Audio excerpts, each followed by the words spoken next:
I want universal coverage. I want everyone in Massachusetts and in this country to have insurance. Now we're saying, everybody come on in. Everybody in, nobody out. Universal health care plan. That's what I'd like to see. We're also going to make sure people can't be denied on the basis of pre-existing illness. It will be against the law for insurance companies to deny you coverage because of a pre-existing condition. For those people who are low income and can't afford insurance, we need to make sure that all people, not just corporations, can deduct on a tax basis the cost of their premiums. Now, for those individuals and small businesses who still can't afford the lower-priced insurance available in the exchange, we'll provide tax credits. Individuals will be required to carry basic health insurance, just as most states require you to carry auto insurance. And if you don't want to buy insurance, then you have to help pay for the cost of the state picking up your bill, because under federal law, if someone doesn't have insurance, then we have to care for them in the hospitals, give them free care. So we said no more free riders. And you can't be a free rider on everybody else. You can't not have health insurance, then go to the emergency room. And, you know, we took that on in Massachusetts. We decided we wanted to get everybody insured. We've done that. I understand that the president considers his plan in some respects following the model of Massachusetts. Let's learn from our experience. In fact, I agree with Mitt Romney, who recently said he's proud of what he accomplished on health care. I support background checks for people who are going into a store or whatever and buying a weapon. I want them to have a background check to make sure. But you stand by your support of the Brady to make sure that the crazies don't buy guns. We can make certain that those who are mentally deranged are not getting hold of handguns. Law-abiding private United States citizens. Law-abiding gun owners all across America.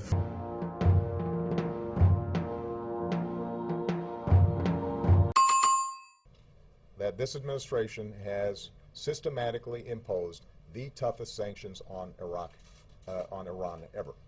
We're going to put a lot tougher sanctions on Iran, economic sanctions, credit sanctions. And applying the toughest sanctions that Iran's ever experienced. Put in place crippling sanctions against Iran. The one thing I can say with certainty is that we are going to need to see a stimulus package passed. He's talking about a $750 billion economic stimulus package.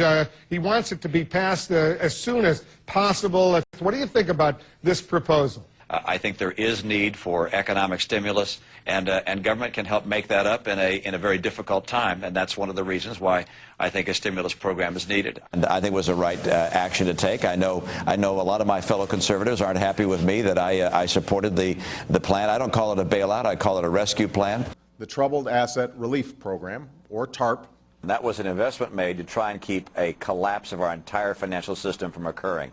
And I think that's the case. I think had Ben Bernanke not pushed for a TARP-type program, we were going to be in a free fall. The TARP program kept that from occurring. So you feel it was well worth it? Well, it was the right thing to do. Okay. These targeted initiatives are right, and they are needed. TARP was the right thing to do. The president ultimately did what I suggested. The president ultimately did what I suggested. President Obama's jobs bill, he wants to create jobs in part by investing lots of money in infrastructure development. Are you with him on that?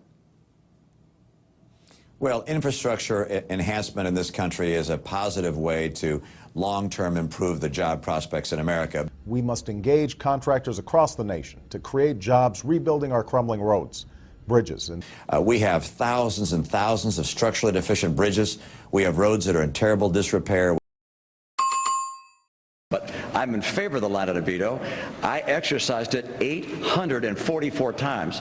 Thank heavens we have the line item veto, and I'd like to see it at the federal government level as well. We need it. President Obama says that he has a plan to control government spending, though. It is his version of a line item veto, and the plan would allow a president to strike individual items from the bill, send it back to Congress to get an up or down vote on that. That is why I urge the prompt and favorable consideration of this proposal, and look forward to working with the Congress on this matter in the coming weeks. Signed, Barack Obama, the White House. What kind of job is Ben Bernanke doing right now? The guy's depreciating the dollar. We're seeing this huge inflation of energy prices, including gasoline prices at the pump. What do you think of Ben Bernanke? Well, you know, I think Ben Bernanke is a student of monetary policy. Yeah, but the falling dollar is absolutely crucial to many of the things that ail us. You know, the consumer price index is jumping. People are furious at the rise in gasoline. No question. It's not all Bernanke, but a lot of it's Bernanke. You're saying an Should the chairman of the Federal Reserve be appointed again?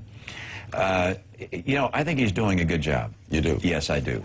He's a pretty skilled expert at dealing with recessions and depressions and studying how you avoid depressions.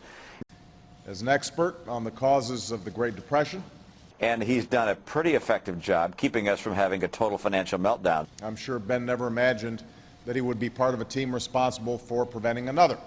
Do you think he should be reappointed? I do.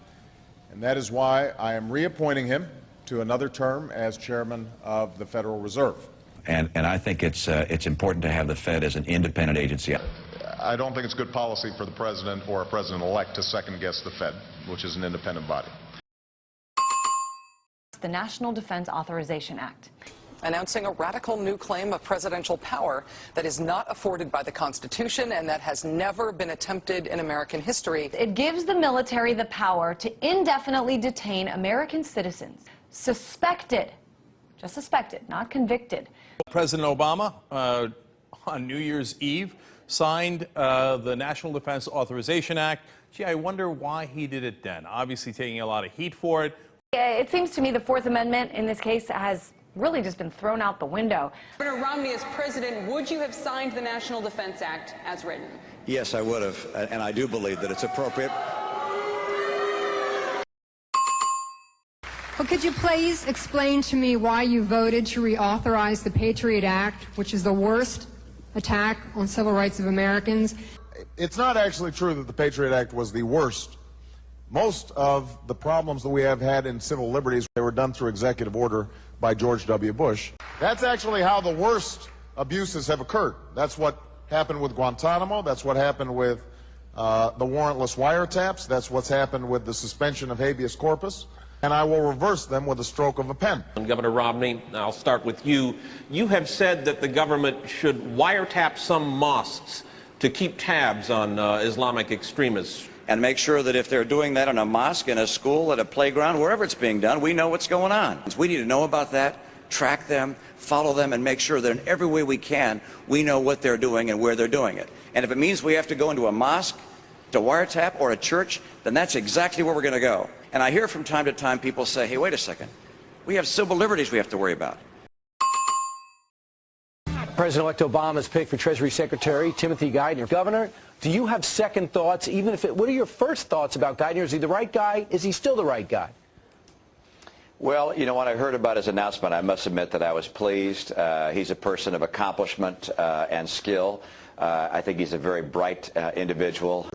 Tim Geithner is as sharp and as skilled a public servant as we have. What's your position on extending this payroll tax cut?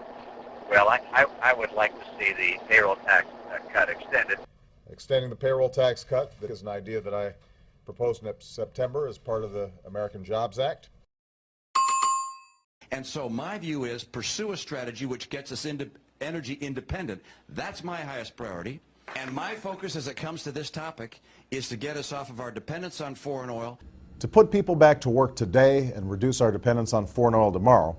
To use our natural gas to drill for our oil. A strategy that relies on producing more oil and gas here in America. To use our coal, clean coal.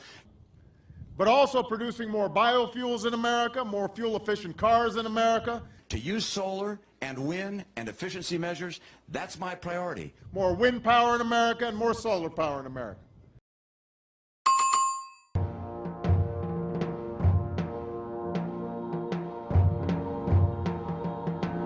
Mitt Romney is obviously the choice of the Republican establishment. Those are the folks who brought us TARP and stimulus, wars fought on credit cards, federal agents raiding their own search warrants, and the federal government taking over education. Mitt Romney believes in all these things. But here's the crusher. So does President Obama. There's not a dime's worth of difference between them. Name the topic on which the president has a real say, and they agree. Can the government mandate health care? Yes, from both. Should income taxes stay where they are on those who pay the most? Yes, from both. Can the president start a war on his own without a declaration of war from the Congress? Yes, from both. Can the president kill any American he wants? Incredibly, yes, from both. Oh, there is some difference in tone. One of them likes labor unions, and the other one likes big business. But both love big government.